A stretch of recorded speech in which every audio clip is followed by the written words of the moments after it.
आमच्या बहिणींना पैसे मिळाले की नाही? ज्यांना मिळाले हात वर करा. ज्यांच्या खात्यात पैसे आले हात वर करा. बघा, सगळ्या बहिणींच्या खात्यामध्ये पैसे आले आहेत. बहिणींनो, काळजी करू नका.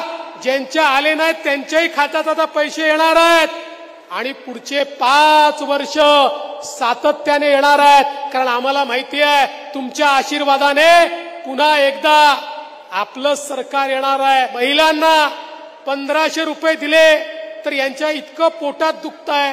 हे उच्च न्यायालयामध्ये गेले आणि त्या ठिकाणी सांगितलं लाडकी बहीण योजना बंद करा. पिटिशन केली. अरे 1500 रुपये माझ्या बहिणींना मिळत आहे, तुमच्या पोटात का त्या ठिकाणी दुखतं? पण बहिणींनो, काळजी करू नका. मोठ्यात मोठा वकील त्या ठिकाणी उभा केलाय. काही झालं तरी तुमची योजना आम्ही बंद करू देणार नाही. आणि मुख्यमंत्र्यांनी घोषणा पण केली आहे, भविष्यामध्ये आमची जशी स्थिती चांगली होईल आम्ही ते वाढवणार आहोत. पण माझा सवाल, हे जे विचारतायत 1500 रुपयात काय होतं, त्यांना इतकी वर्ष तुम्ही राज्य केलं, आमच्या लाडक्या बहिणींना फुटकी कवडी देखील तुम्ही दिली नाही. तुमची नियत नव्हती आणि आज आम्हाला प्रश्न त्या ठिकाणी विचारताय. अरे, हे सोन्याचा चमचा घेऊन जन्माला आलेले लोक, आमच्या भगिनींचा सन्मान काय असतो हे यांना या ठिकाणी समजणार नाही. तर आपण पाहिलेलं असेल, स्वतः उपमुख्यमंत्र्यांनी सांगितलेलं आहे की काळजी करू नका.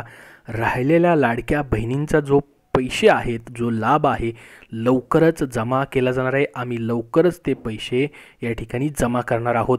तर येत्या 2 दिवसामध्ये हे पैसे जमा होऊ शकतात. कसे काय त्याची माहिती आपण पाहणार आहोत. त्यासाठी हा व्हिडिओ शेवटपर्यंत पाहत राहा.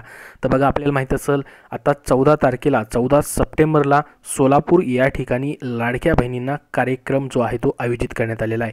हा जो कार्यक्रम असणार आहे लाभ वितरणाचा कार्यक्रम असणार आहे.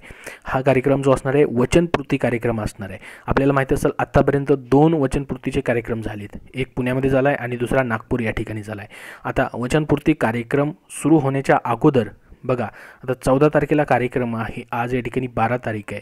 तर या ठिकाणी 2 दिवस टाईम आहे कार्यक्रमाला.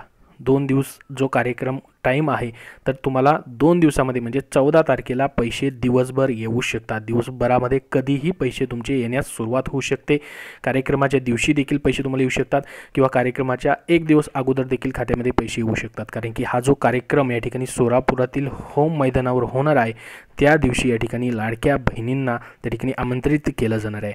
म्हणजे ज्यांना ज्यांना लाभ भेटलेला आहे अशाच या ठिकाणी बहिणींना त्या ठिकाणी बोलवलं जाणार आहे. म्हणजे त्यांच्या खात्यामध्ये अगोदर पैसे जे आहेत या ठिकाणी जमा केले जाणार आहेत. बघा, त्या दिवशी मुख्यमंत्री एकनाथ शिंदे, उपमुख्यमंत्री देवेंद्र फडणवीस, त्याचबरोबर उपमुख्यमंत्री अजित पवार, कौशल्य रोजगार उद्योजकता व नाविन्यता मंत्री मंगलप्रसाद लोढा यांची देखील प्रमुख उपस्थिती त्या ठिकाणी असणार आहे. तर 2च दिवस या ठिकाणी कार्यक्रमाला बाकी आहेत. 14 तारखेला हा कार्यक्रम होणार आहे. जर या ठिकाणी बघा 14 तारखेला तर पैसे तुमचे येतीलच, परंतु पुढं अजून जे बहिणी राहतील त्यांचे 19 तारखेपर्यंत 14 तारखेपासून 19 तारखेपर्यंत पैसे जे आहेत या ठिकाणी वाटप सुरू राहू शकतं. आणि हा तुमचा 3रा टप्पा असणार आहे. ज्या ज्या बहिणींचे पैसे राहिलेत त्यांना या ठिकाणी ह्या 3ऱ्या टप्प्यामध्ये पैसे जे आहेत तुम्हाला भेटणार आहेत. हा वचनपूर्ती कार्यक्रम त्या ठिकाणी राबवला जातो आहे, म्हणजे सोलापूर या ठिकाणी. तर बघा, आता ज्यांचे पैसे राहिलेत त्यांना या ठिकाणी 3ऱ्या टप्प्यामध्ये भेटतीलच. आत्तापर्यंत ज्यांना ज्यांना पैसे आले त्यांनी कमेंट बॉक्समध्ये कमेंट करून नक्की सांगा. ज्यांना ज्यांना 3000 रुपये भेटले त्यांनी धन्यवाद म्हणून नक्की पाठवा. ज्यांना नाहीत भेटले त्यांनी नाही म्हणून नक्की पाठवा, जेणेकरून सर्वांना ही माहिती समजेल आणि निश्चितच तुमचे पैसे या 3ऱ्या टप्प्यामध्ये येऊन जातील. तर बघा, विधानसभा निवडणुकीपूर्वी सोलापूर जिल्ह्यासाठी हा वचनपूर्ती सोहळा होणार आहे. त्यामुळे या कार्यक्रमासाठी किमान 40,000पर्यंत लाभार्थींची उपस्थिती राहावी असं नियोजन देखील प्रशासनावरती देण्यात आलेलं आहे. तर मुख्यमंत्री माझी लाडकी बहीण योजना, मुख्यमंत्री युवा प्रशिक्षण योजनेसह अन्य योजनेचा देखील हा कार्यक्रम असणार आहे. तर जिल्ह्याच्या विविध तालुक्यातून कार्यक्रमस्थळी आणण्यासाठी महाराष्ट्र राज्य परिवहन महामंडळाच्या 400 बसगाड्या देखील भाड्याने घेतल्या जाणार आहेत. शहराला जवळील जे मोहोळ आहे, उत्तर सोलापूर आहे, दक्षिण सोलापूर आहे, अक्कलकोट आहे, मंद्रुप येथील तहसीलदारांवरती किमान 5000 लाभार्थींना आणण्याची जबाबदारी देण्यात आलेली आहे. तर बार्शी, माळशिरस, मंगळवेढा, सांगोला, करमाळा, पंढरपूर, माढा येथील तहसीलदारांकडे 2 ते 3000 लाभार्थी आणण्याची जबाबदारी आहे. तर विभागनिहाय अशी जबाबदारी या कार्यक्रमाची देखील दिलेली आहे. बघा, बांधकाम विभागाला कार्यक्रमस्थळावरती नियोजनाची जबाबदारी आहे. महापालिका विभागासाठी पार्किंग, वीज, पाणी, साफसफाईची जबाबदारी आहे. शहर पोलिसांची कार्यक्रमाच्या दिवशी वाहतूक व्यवस्थेचे नियोजन, वाहतुकीस अडथळा होणार नाही त्या दृष्टीने पार्किंग व्यवस्था, एसटी महामंडळाकडे लाभार्थींना घेऊन येणं व मेळावा झाल्यानंतर त्यांच्या ठिकाणी सोडण्याची जबाबदारी दिलेली आहे. पुरवठा विभागासाठी देखील जबाबदारी दिली आहे की लाभार्थ्यांसाठी जेवणाची उत्कृष्ट व्यवस्था करायची आणि मुबलक पाणी त्या ठिकाणी द्यायचं आहे. तर मुख्यमंत्री कार्यालयाकडून या कार्यक्रमाची तारीख देखील निश्चित करण्यात आलेली आहे. बघा, मुख्यमंत्री एकनाथ शिंदे यांच्यासह 2 उपमुख्यमंत्र्यांच्या उपस्थितीत सप्टेंबरच्या पहिल्याच आठवड्यामध्ये हा वचनपूर्ती सोहळा नियोजित होता म्हणजे होणार होता. पण राष्ट्रपती 2 दिवस राज्याच्या दौऱ्यावरती होते, आपल्याला माहीत असेल, आणि गणेशोत्सवाला देखील 7 सप्टेंबरपासून सुरुवात होणार होती. यामुळे नियोजित वचनपूर्ती सोहळा लांबणीवरती पडला.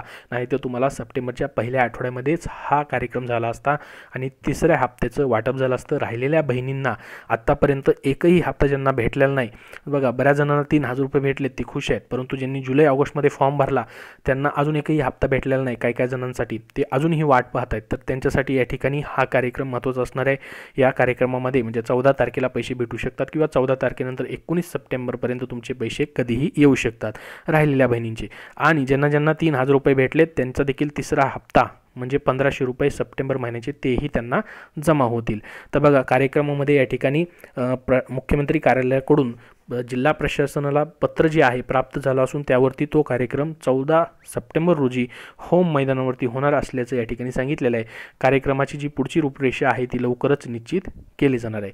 आणि जसं आपण या ठिकाणी स्वतः उपमुख्यमंत्री आता बोलत होते तसं त्यांनी सांगितलेलं आहे की पुढं जर ही योजना अजून अशीच पुढं चालू राहणार आहे, ती योजना बंद होणार नाही. याच्यामध्ये आत्ता सध्या तुम्हाला 1,500 भेटत आहेत, 1,500 पुढे 2,000, 2,500, 3,000 असं देखील पुढं ही जी 1,500 रुपये तुम्हाला भेटत आहेत त्याच्यामध्ये पुढं अशी देखील वाढ होऊ शकते. ही देखील त्यांनी माहिती दिलेली आहे. आणि ही योजना अशीच पुढे चालू राहणार आहे, बंद होणार नाही.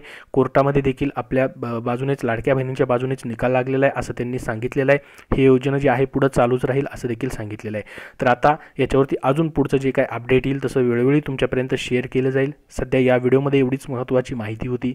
अजून काय प्रश्न असतील तर कमेंट बॉक्समध्ये नक्की विचारा. हा व्हिडिओ नक्की लाईक शेअर करा आणि पुढील अपडेटसाठी आपला चॅनल सबस्क्राईब करून ठेवा. धन्यवाद.